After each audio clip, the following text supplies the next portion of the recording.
Happening now after 9 reported cases, Bartlesville Public Schools warns parents of an outbreak of whooping cough in their schools. Fox 23's Bailey Coyle spoke to a pediatrician about how to protect your student.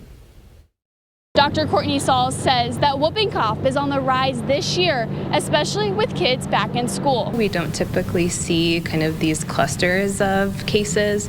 At least we haven't in the last 5 years or so. The biggest outbreak that the U.S. had in most recent history was in 2012. Bartlesville Public Schools has had an outbreak, confirming they've had at least 9 cases so far this school year. In schools, children are in really close contact with one another, playing closely, coughing on each other. Children are historic for not having the greatest hygiene practices. They just maybe are not mindful or are still learning. She says because it's spread through coughing and sneezing droplets, whooping cough is highly contagious. The contagious window can be about 21 days or 3 weeks, which is quite a long window to be contagious.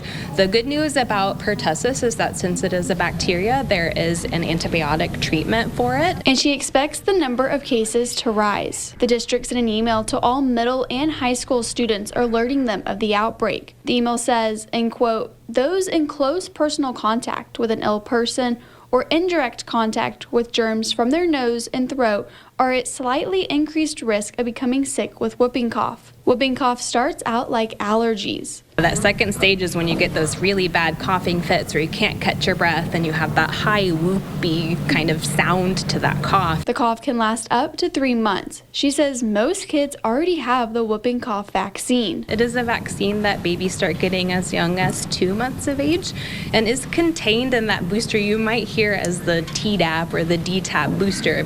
We most know it for tetanus, but it has that pertussis or whooping cough booster contained within it. Dr. Saul says that if you are diagnosed with whooping cough, to stay home from school or work for 5 days after starting antibiotics. Covering news that matters, Bailey Coyle, Fox 23 News. If you think your child has whooping cough or may have come into contact with someone who does, you're asked to contact a pediatrician.